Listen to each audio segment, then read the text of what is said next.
You're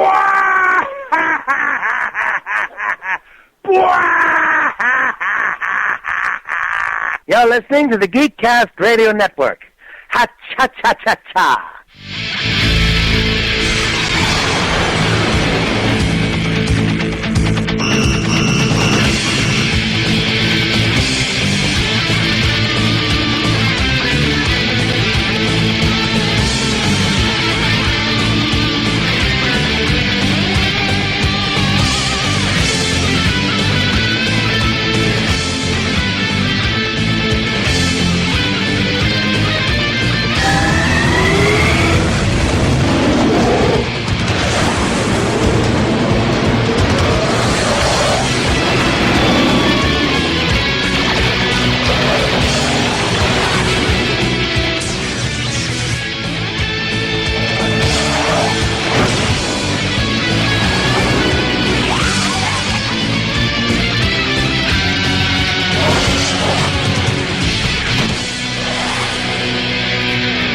Hello and welcome to the 59th episode of ToonCast, brought to you by the GeekCast Radio Network, which has hit the 1 year mark. I am your host, TFG and Mike, and today I am joined by Steve Megatron, his first episode in almost 6 months.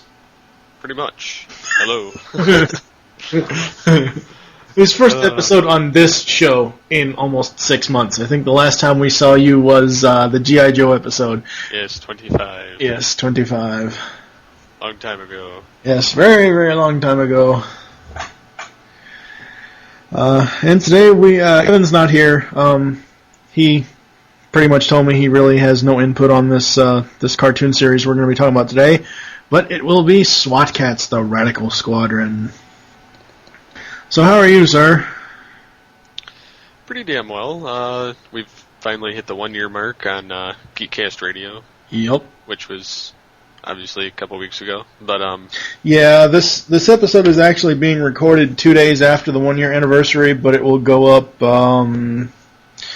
early mid-July, I think. I don't know. No, it'll probably be middle of June. I forget. I don't know. But anyway, how are you? I'm doing very well. That's good. Yes, don't beat me. I have no idea. Yes, a Comcast master, don't beat me. I want my internet, you bastards. Yeah, that's basically what I told them. Yeah, we're not going to get into that here, but yeah. So anyway, getting right into the history lesson here, we have SWAT Cats, the Radical Squadron, which is an animated series for television created by Christian Tremblay and Yvonne Tremblay and produced by Hanna-Barbera Productions and Turner Program Services. Every episode of the series was directed by Robert Alvarez. The bulk of the series was written by either Glenn Leopold, 13 episodes, or Lance Falk, 6 episodes. Jim Stenstrom contributed 2 episodes, while David Erchman, Vaughn Williams, Eric Clark with Lance Falk, Wow, there's a lot of names I don't really know. The show ran in syndication as part of the Fantastic World of Hanna-Barbera from 1993 to 1995, when it was given its series finale. There were a total of 25 finished episodes and a special episode that features a report on the SWAT Cats and all their missions and gadgets, as well as 3 unfinished episodes and 2 episodes still in the concept stage. The show was based in the fictional metropolis of Megacat City, which is populated entirely by anthropomorphic felines known as cats, spelled with a K. So that's it for the history lesson. As far as general memories, Steve, what do you remember about SWAT Cats? I remember liking it a lot just because it had that new... It was like this new stage in animation where they started hitting some kind of a grungy look to animation. Yeah. And I kind of liked it because it was an American grungy. I mean, it wasn't... It didn't have that Japanimation look to it. I mean, it did have some of the angular type things that they use now, obviously, in things like Teen Titans and TF Animated and some of the angles that they used in this. But as far as that was concerned, I really dug the designs of the cats. I loved their battleship. Yeah, the turbojet. Yes, the turbojet. I loved that fucking jet. Yeah, Yeah, everybody wants a Turbo Cat. Oh yeah, who wouldn't? Yeah, It's got all exactly. those nice little tools on it. It's like the Batmobile in the air. Yeah, you And- know. Go ahead. Oh, and I was going to say, one of the voices, I can't remember which one, it was the voice of Donatello. Yeah, that would be Jake Clausen, alias Razor, who's voiced by Barry Gordon. Yep. Yep, I remember that very fondly. The other guy, I don't remember who voiced him, but I liked both of those characters. You're going to be very surprised as to who voiced him. Chance Furlong, alias T-Bone, was voiced by none other than Buster Bunny, Charlie Adler. Wow, Yeah. that makes sense. I can kind of see the thought of it going around in my mind. Yeah. It does fit. Yes, it does. And, yeah, I remember, it's funny, I remember this show, but I don't remember watching it in its initial run. I started watching it when it was re-airing on Boomerang. And I'm like, wait, this show is so familiar. How do I know this show? How do I know these characters? I've seen these episodes before. And I don't know, it just had some sort of familiarity to me, but at the same time, I did not remember watching it in the initial 93 to 95 run.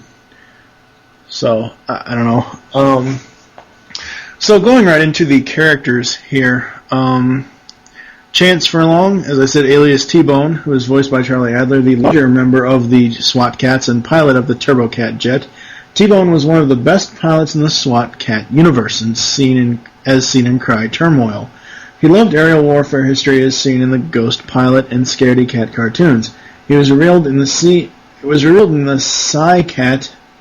Psychata that he was a strong dislike of bugs that he eventually overcame in Mutation City. It was revealed that he was unable to swim, although later in the episode he learned and rescued an unconscious Razor from drowning. He's very protective of his partner in the Turbo Cat and got extremely upset if anything happened to either. He has a huge crush on Kelly Briggs, but never got any attention from her. Chance was also the more daring of the two. His willingness to take chances, especially when in the Turbo Cat. Chance commonly flew the Turbo Cat out of tough situations, refusing to eject and coaxing his baby, the Turbo Cat, to perform. I like him. He's a good match to Razor, but he's not my favorite character at all. Yeah, I mean, he's not my favorite, but that's more so to do with the fact that I liked Razor more so. Just because he was the gadget man, he was basically a cat version of Donatello. Yeah, that's what I was going to say. It's basically Donatello in a cat suit. Yeah, I mean, that to me made the whole, character. Yep. So speaking of Razor, Jake Clausen, who was voiced by Barry Gordon, the smaller member of the SWAT Cats, who was a mechanical genius, he designed the various gadgets and advanced weaponry used in the Turbo Cat, and he serves as the radar interceptor and weapons control officer, or RIO, in the Turbo Cat. He was a martial arts master. He was more measured and restrained of the two cats. In Razor's Edge, he lost his self-confidence in fighting because he had hurt two pedestrians, but recovered from this upon discovering it was a setup by Dark Cat. He loved the late-night show with David Litterbin. Oh, God. Ugh. Nice. Oh, God. Ugh. Wow. Talk about a cheap pun. Yeah. Like we've said already, we both love Razor. Razor is just awesome because, as we said, it's Donatello in a cat suit. So that was very, very cool. Next up is Callie Briggs, who is voiced by Tress MacNeille. She is the deputy mayor of Mega Cat City and the one who did the real work of City Hall. The SWAT Cat's biggest supporter, she had a radio communicator which enabled her to call them directly when danger threatened the city. I like her. She's okay. I wouldn't say she's basically an April O'Neil, but She's pretty damn close, except for the fact that she's more useful. Yeah. And she isn't annoying. I mean, she can be at some times, but not to the extent of April O'Neil. Yeah, and not to the extent of the actual mayor. Basically, I equate Callie to, and I know people are going to really hate me equating this, but she's basically Miss Bellum from the Powerpuff Girls. You know, I was actually thinking that. She's the one that has to handle the buffoon of a mayor. Yeah. and suggest, maybe we should actually have them help us. Oh yeah, that's a good idea, but I'm still going to arrest them. Yeah. Well, it's not really the mayor, and we'll get to the mayor here in a minute, but it's not really the mayor that wants to arrest them, it's the next character, Commander Ulysses Farrell, voiced by Gary Owens. Head of the Enforcers, Farrell has had a strong and obvious dislike for the SWAT Cats, whom he considered reckless vigilantes. He had worked with the SWAT Cats when the situation called for it, such as in Catastrophe and A Bright and Shiny Future, but he more often called on his men, saying, "The Enforcers will handle this, and get me a chopper back up." The SWAT Cats themselves held him in contempt, since when they themselves were enforcers, he had fired them for their reckless flying. But it had really been his fault for having interfered in the first place. I like Farrell's voice. That's about it.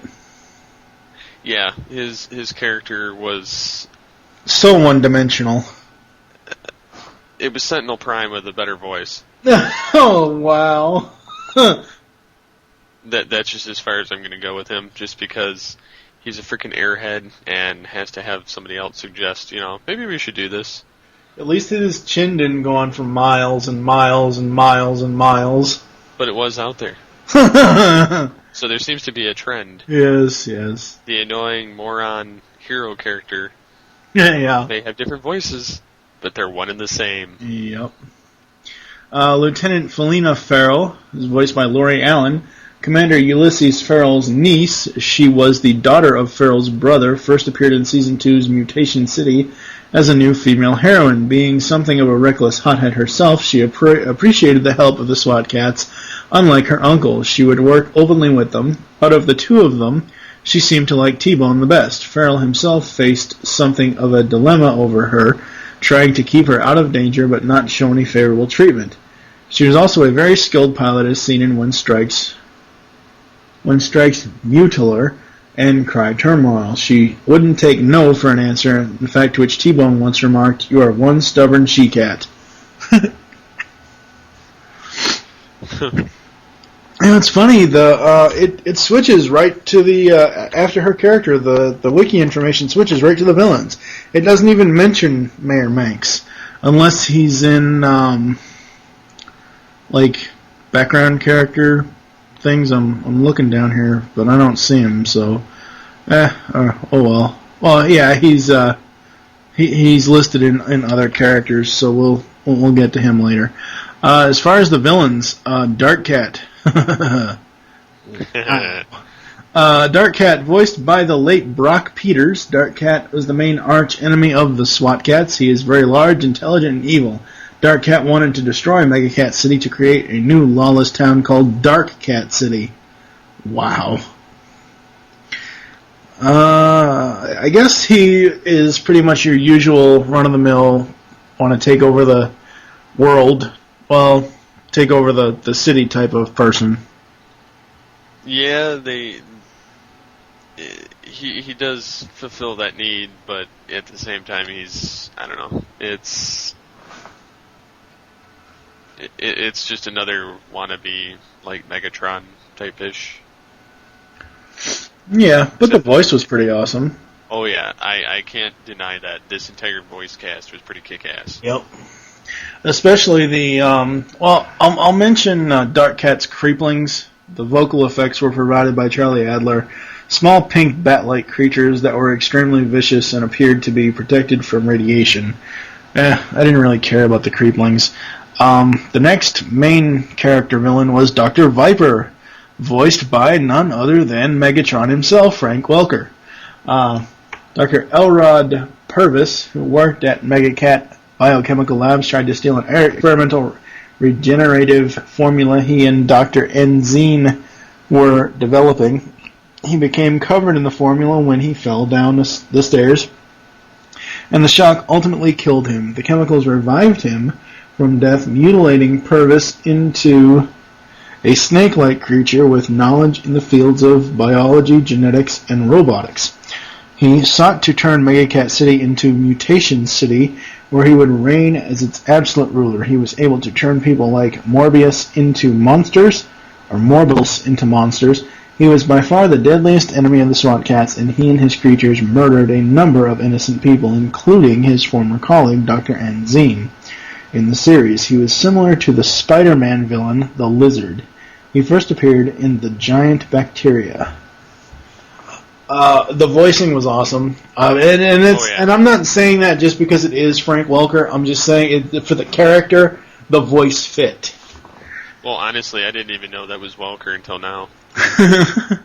So, I mean, yeah, I definitely loved that villain. He was actually one of my favorites next to Dark Cat. Mm-hmm. Yeah. Next up is Mac and Molly Mange, who are voiced respectively by Neil Ross and April Winchell.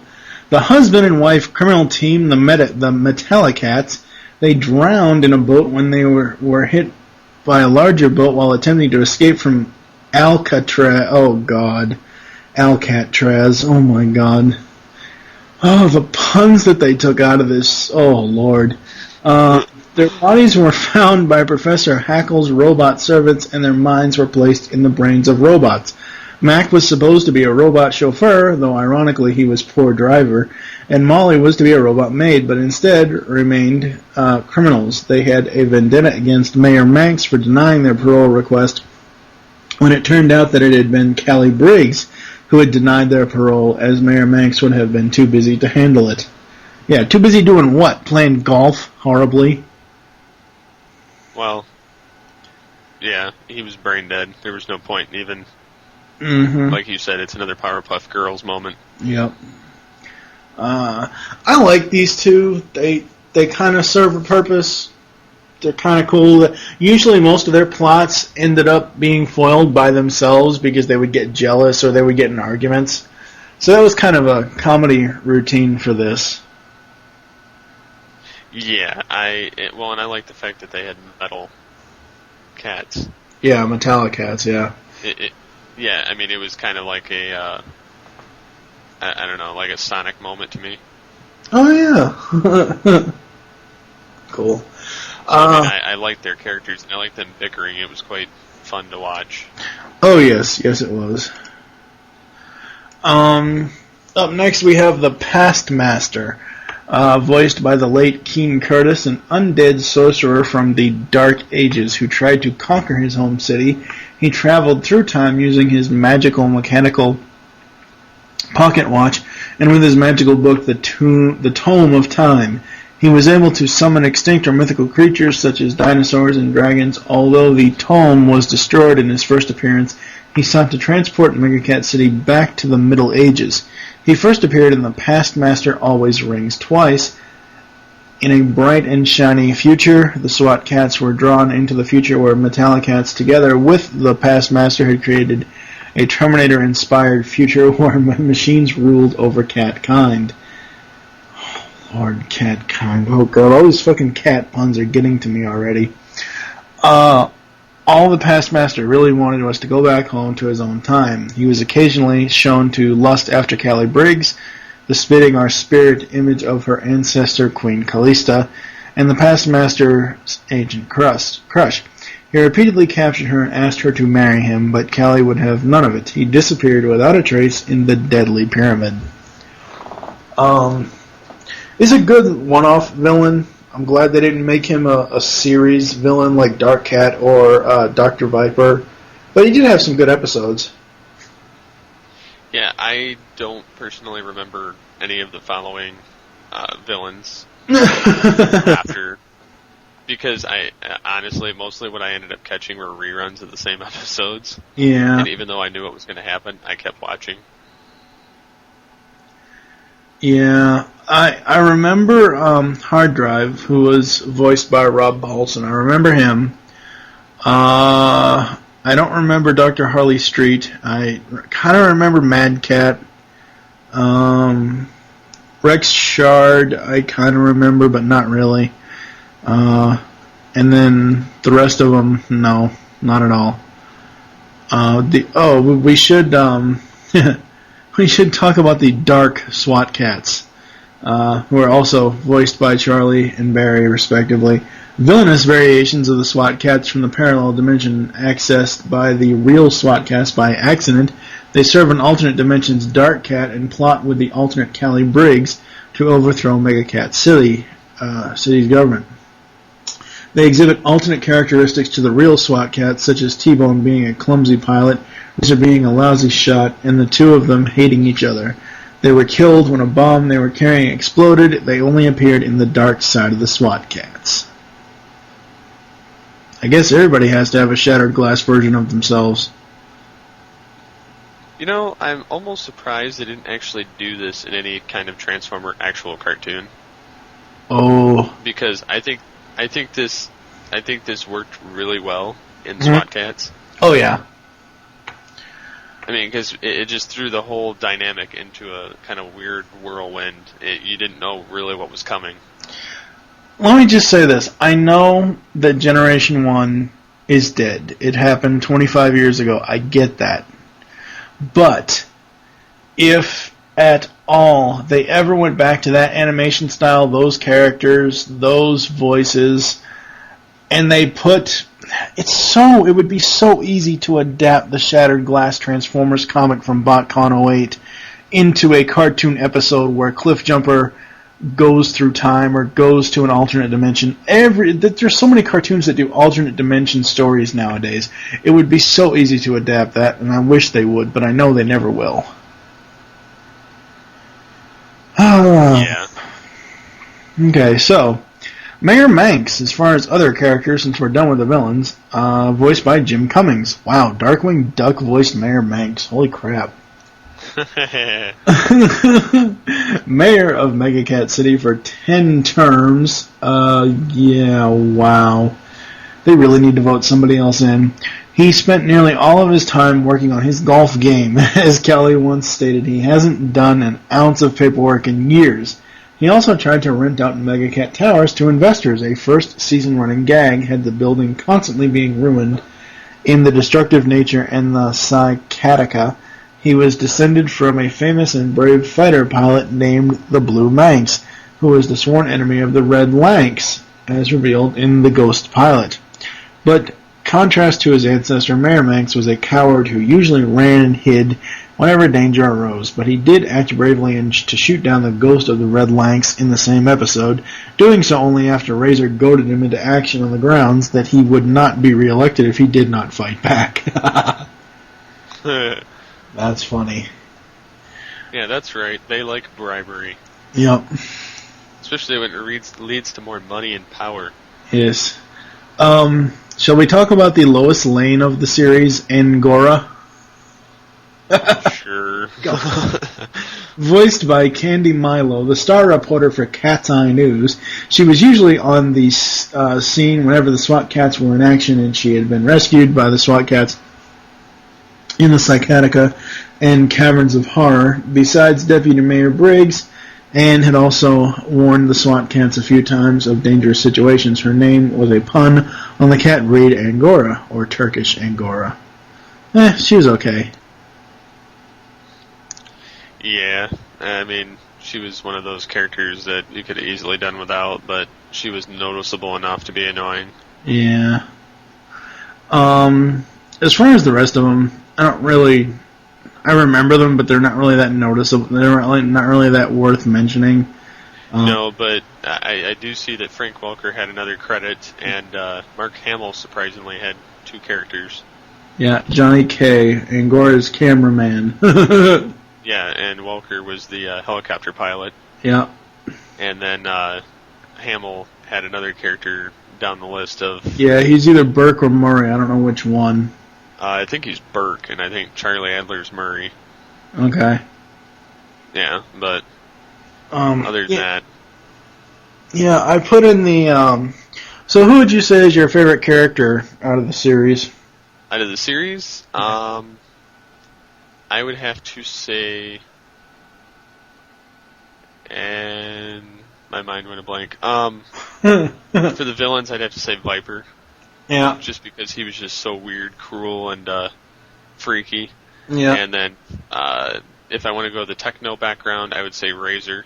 Yeah. And for, obviously, the gutsy, ballsy, Turbo Cat Flyer, I'd have to say T-Bone. Overall, I'd probably say Razor. Yeah. Yeah, my favorite hero was Razor, and favorite villain, I guess, would probably be either Dark Cat or Pastmaster. As far as the cast list, we've kind of already mentioned a lot of them, but Ed Gilbert had a few voices in this, just like background voices. Robert Ito was Mr. Young in 2 episodes. Just a great, great voice cast. So yeah, moving on into the behind-the-scenes segment here. It was written and directed by a bunch of people. I honestly don't recognize half of them. Robert Alvarez I recognize, and Lance Falk. Yeah, those are the only 2 I recognize as well. Yeah. So, moving into the actual show, Chance T-Bone Furlong and Jake Razor Clausen were members of the Megacat City's paramilitary law enforcement agency known as the Enforcers. Unfortunately, the Enforcers were commanded by a certain Commander Farrell, a power mad and overbearing but hopelessly incompetent enforcer who was believed to have owed his position entirely to political machinations. While in pursuit of Dark Cat, one of the main arch-villains of the series, the 2 rebelled against Enforcer Commander Farrell's orders to fall back and leave Dark Cat to him. When they objected, citing their already acquired target lock, Commander Farrell used his jet to slap their wing, sending Chance and Jake's jet crashing into the Enforcer headquarters and allowing Dark Cat to get away. In his anger, Farrell discharged Chance and Jake from the Enforcers and reassigned them to work the city's military salvage yard to pay for the damage to the Enforcer headquarters. Using discarded military parts and weapons from the salvage yard, Chance and Jake built themselves 3-engine jet fighter called the Turbo Cat, which resembled several different jet fighters, most notably the Grumman F-14 and Saab Draken, along with a handful of such other vehicles as the Cyclotron, a motorcycle built into the jet, the Turbo Mole, a subterranean vehicle used to drill underground, and a Hovercat, a militarized hovercraft. The Thunder Truck. Wow, that sounds like it should belong in Thundercats. Thunder Truck, go! No, Thunder Truck. Oh! God, that's horrible. They commenced to patrol Megacat City as the SWAT Cats, defending it against any kind of menace and threaten the city. Their enemies included the criminal mastermind Dark Cat, the undead sorcerer, the Pastmaster, the mutant evil genius Dr. Viper, and robotic gangsters, the Metallicats. The SWAT Cats also faced many villains of the week, such as Mad Cat and Volcanus. T-Bone and Razor kept their identities secret from everyone, and their closest ally became Deputy Mayor Kelly Briggs, who was ironically a character more important than the mayor himself, as we've said before. Select episodes of the show were released on VHS and in NTSC format. Remco produced a line of action figures in 1994, which included T-Bone, Razor, Dr. Viper, and Dark Cat. They can be seen at the link that's in the page here that you guys can't see. VirtualToyChest.com. Yeah, okay, there you go. Other products were produced, including Super Nintendo game and a handheld game, posters and fast food tie-ins at Carl's Jr. and White Castle. Wow. I've never heard of Carl's Jr., but White Castle promotions for SWAT Cats? Yikes. Well, that's the same place that gives you a piece of cardboard on a dinner roll, so I mean, I don't know. Yeah. Wow. As far as the theme songs are concerned, well, we haven't got there. We haven't got there yet.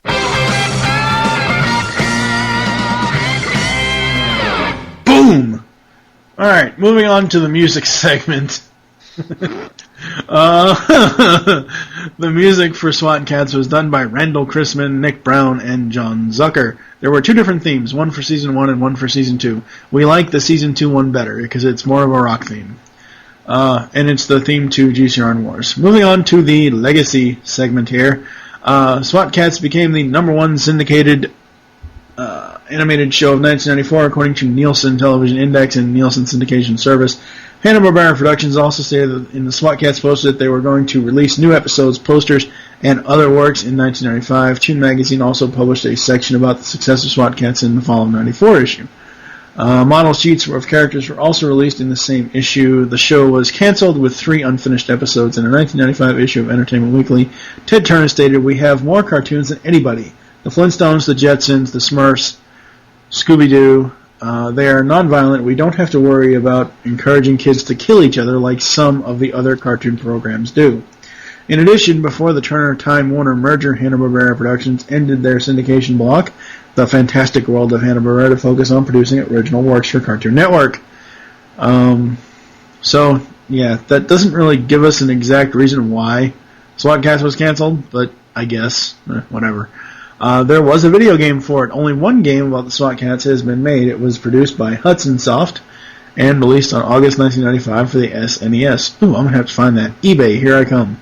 It is a it is a 2D action platformer which features a character select screen where the player can choose between T-Bone or Razor, a level select screen, and a password system. The third-person flying sequences in the Turbo Cat Fighter, and it's based on various episodes of the show and features a different boss for each world, with Dark Cat as the final boss. All worlds contain an urgent message from Mayor Manx prior to the start of each world. Sadly, there's no word has been given on when Warner Brothers would plan a future DVD set release of the series for the HB Classics collection at the present time. This needs to be on DVD now. It just does. Do it now. Do it now. Or pay the price. It's It's very high. Alright, so that's it for this episode of ToonCast. We will be right back after this. ToonCast will be back after these messages. This is the Brain, and you're listening to the GeekCast Radio Network. Yes! Do not be alarmed. This transmission is being jacked by the lunchroom. We are here to tell you that the lunchroom has been rebooted. It is now a part of the GeekCast Radio Network, and is still available at thelunchroom.net. It debuts every Monday or Wednesday, or whenever we see fit to give it to you. Any further information can be found at thelunchroom.net. We will now return you to your regular program. Did you know that Justin Bieber's actually Webster in a girl suit? Did you know that Teddy Ruxpin's friend Grubby actually a tapeworm? Did you know that Gargamel was really a cat lady? Did you know that Billy Zane is the only man to ever beat Chuck Norris? If you didn't know any of these things, then you should be currently listening to Chicken Pop Pod Retro Comedy Podcast. Catch it at chickenpoppod.com. Indeed I am, Michael, and I am here to help you and Kevin take over podcasting. Now back to ToonCast.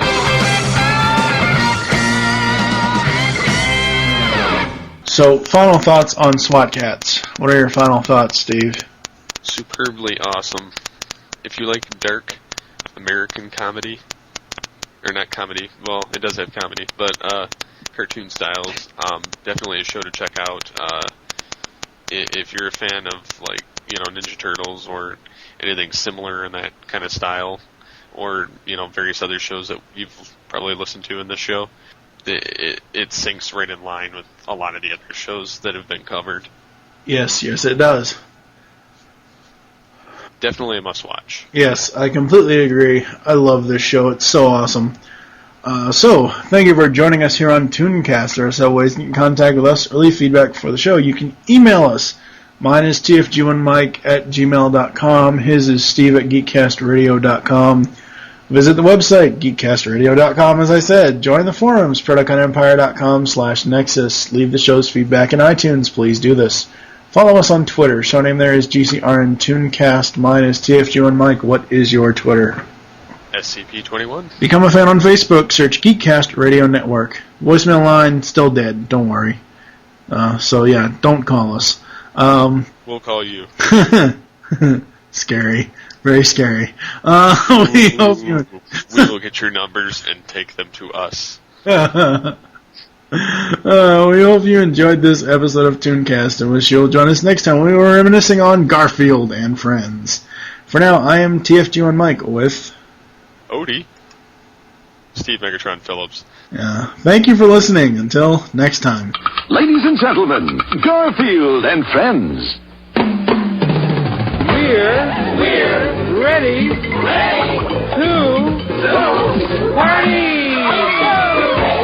party! We're ready. I hope you bring lots of spaghetti.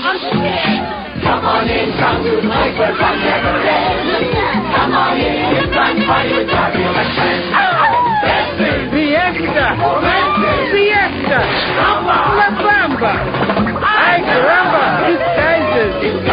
Surprises! And pies of all sizes! Come on in, come to the place where fun never ends. Come on in, it's fun party with Garfield and Friends. Come on in, it's fun party with Garfield and Friends. Garfield and Friends. Hey, you chewing the gum. I hope you brought enough for everybody. I love you. Shut up, bitch. I'm not done. Ooh. Technical difficulties. Let's move on, shall we?